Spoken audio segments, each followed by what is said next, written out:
A impotência sexual é um assunto delicado, mas que acontece com muita frequência, inclusive não só com as pessoas da terceira idade, mas com os jovens também. Isso. A impotência sexual ou disfunção erétil é um problema que afeta milhões de brasileiros. Hoje a gente sabe que indivíduos de todas as faixas etárias, desde pacientes adolescentes, adultos jovens, até pacientes mais idosos, acima de 50 anos, tem uma prevalência muito elevada de impotência sexual, e isso causa realmente um grande impacto na qualidade de vida desse homem, afetando e causando frustração e angústia não só para ele, mas também para a sua parceira sexual, comprometendo a qualidade sexual do casal, não só especificamente do homem. Então é uma queixa relativamente frequente. A gente sabe que existem vários graus de impotência, desde graus leves até graus avançados, e diversas causas, diversos fatores podem estar associados ao surgimento de impotência sexual, desde questões e fatores psicológicos, como ansiedade, estresse, preocupação, até fatores orgânicos ou doenças, como, por exemplo, indivíduos que são diabéticos, hipertensos, que têm excesso de colesterol, que estão acima do peso, que fumam, o tabagismo tem uma associação muito estreita, até questões hormonais. A gente sabe que homens que têm déficit de testosterona, que é o hormônio masculino, também pode vir associado à impotência sexual.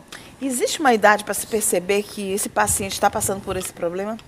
Não tem idade certa. A gente sabe que a questão da impotência ela pode surgir em qualquer idade. E a gente sabe que nos pacientes mais jovens, o fator psicológico é mais preponderante e mais prevalente. A gente sabe que aquele jovem que está iniciando a vida sexual, ele fica muito ansioso e preocupado em ter um bom desempenho com sua parceira. Por outro lado, aquele indivíduo adulto jovem que está ingressando no mercado de trabalho, existe uma pressão para que ele tenha um bom desempenho. Essa pressão psicológica, devido à sua atividade do seu dia a dia, também acaba provocando uma certa carga sobre ele, e isso acaba também levando a fatores psicológicos que geralmente estão associados a pacientes mais jovens. Pacientes mais idosos, acima de 50 anos, aí você tem uma incidência maior de fatores orgânicos, né? Como eu já tinha falado, que normal é comum você ter nessa idade, pacientes que tomam medicamento para pressão alta, para o diabetes, medicamento para depressão. Então, todas essas alterações que surgem com a idade podem, sim, estar relacionadas com uma frequência relativamente alta, né, de impotência sexual. O Francisco de Assis está conosco. Muito obrigada, Francisco. Bom dia para você também. Uma excelente quinta-feira contra o Sumaré. Ele está nos acompanhando e ele fala que todo homem vai passar por um momento de ter impotência sexual. Em medicina não existe regra, né, Zéza?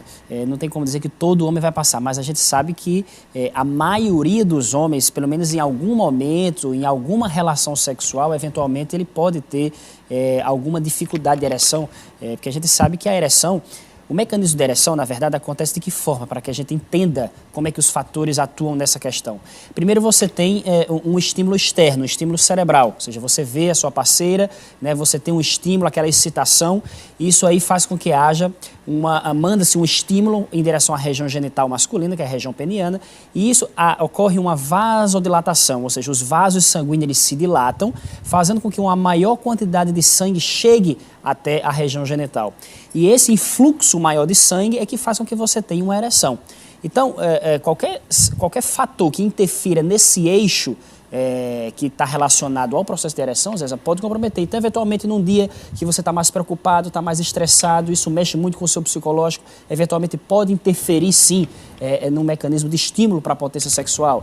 Se você estiver numa fase da vida que está com excesso de peso, que está fumando, que está com o colesterol alto, está com açúcar, com a glicose alta no sangue, isso pode provocar um entupimento nas artérias, nos vasos sanguíneos da região peniana. Então, isso diminui a quantidade de sangue que chega até o pênis, também pode provocar impotência. Então, é relativamente frequente, na grande maioria dos homens vai ter algum episódio, muito provavelmente, de impotência ao longo de sua vida. Está perguntando isso aqui, ó, disfunção erétil é a mesma coisa de impotência sexual, doutor? Isso, é a mesma coisa, são sinônimos, tem o mesmo significado, né? Significa aquele homem que tem dificuldade de obter ou manter uma ereção peniana satisfatória. Então, existem diversos graus, tem aqueles homens que têm uns casos mais graves, que ele não consegue nem adquirir ou obter uma ereção peniana satisfatória. Já tem outros homens que conseguem ter uma ereção, mas não conseguem manter essa ereção durante todo o intercurso sexual. Então, existem diversos graus de impotência, desde casos leves até casos mais graves, Tá? E aí a gente sabe que isso está muito relacionado aos fatores envolvidos, à idade. A gente sabe que quanto maior a idade do paciente, a tendência é você ter uma certa gravidade maior da impotência.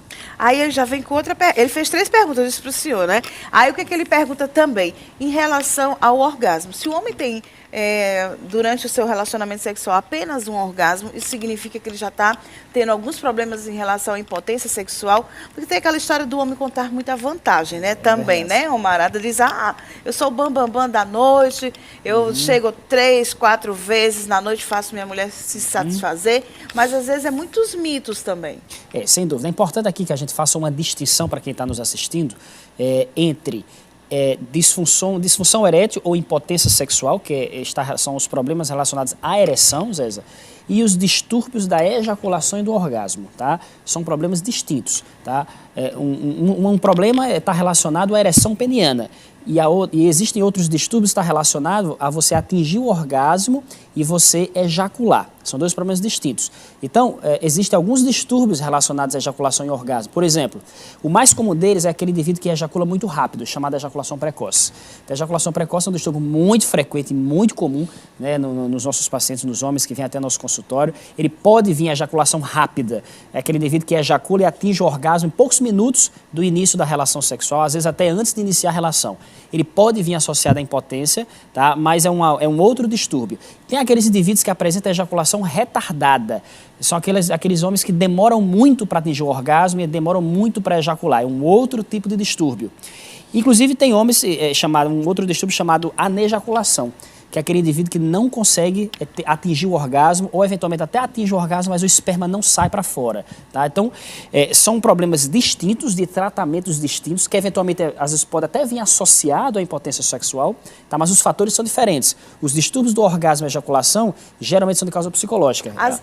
Só querendo interromper, então no caso, mesmo que ele não tenha ejaculação, ele pode ter o orgasmo? Pode, em algumas situações. Existe uma situação, Zéza, que é muito interessante, chamada ejaculação retrógrada. O que é isso? O homem tem relação sexual normalmente, ele atinge o orgasmo, que é aquele clímax na hora da relação sexual, mas o esperma não sai nada para fora do esperma. O que acontece? Ele atinge o orgasmo, mas o esperma cai para dentro da bexiga. É o que a gente chama de ejaculação retrógrada. Isso é muito comum em pacientes que tomam medicamentos para próstata, para reduzir o tamanho da próstata. É comum em pacientes diabéticos, tá certo? É relativamente comum nesses pacientes.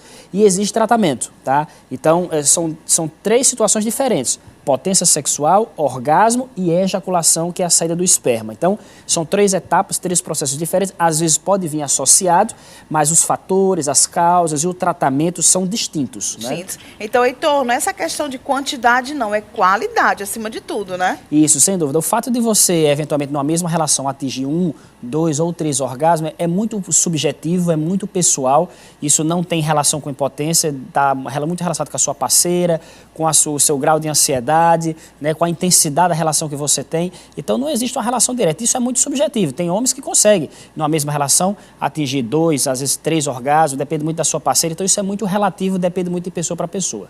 E os intervalos também são normais, né? Sim, normal. Normalmente você tem, o que a gente chama de período de latência. Toda vez que você tem uma ereção que atinge o orgasmo, o homem ele passa por chamado um estado de latência na região do pênis, que é um estado que, para que o pênis volte, recupere o seu estado normal de vascularização, para que você tenha a condição de ter uma outra ereção. Isso envolve questões hormonais.